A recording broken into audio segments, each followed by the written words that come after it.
మంచి content cinema చూసినా నాకైతే అనిపించింది. ఎందుకంటే మనం చాలా సినిమాలు చూసాం, నేను సినిమా కరెక్ట్ కాలేదు కానీ కండలైన సినిమా రియల్ స్టోరీని వాళ్ళు ఎలా చూపించారంటే చందు మొండెడ్డి గారు, సాయి పల్లవి అండ్ మన నాగ చైతన్య ఇద్దరిని తీసుకొని వాళ్ళిద్దరి స్టోరీ మాత్రం నాకు హార్ట్ టచింగ్ అనిపించింది.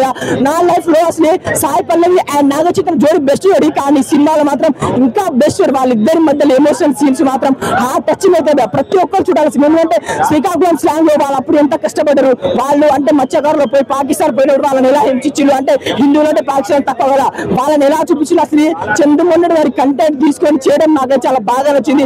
అండ్ ఇలాంటి సినిమా చిన్న నుంచి పెద్ద అందరూ చూడాలా. అండ్ మంచి లవ్ స్టోరీ ఉంది, మంచి ఎమోషనల్, ఫ్యామిలీ అండ్ దేశభక్తి, ఒక మంచి కంటెంట్ సినిమా. అండ్ ఒకటి నేనుగా స్పెషల్ థ్యాంక్స్ ఎవరికంటే అల్లు అరవింద్ గారికి స్పెషల్ థ్యాంక్స్. ఎందుకంటే ఎన్ని కోట్లైనా ఒక మంచి అవుట్ఫిట్, ఒక మంచి కంటెంట్ సినిమా వేయడం చాలా మంచిది. ఒకటే నాగ చైతన్య అన్న ఈజ్ బ్యాక్, బ్లాక్ బాస్టర్ సినిమా అంతే బ్రో.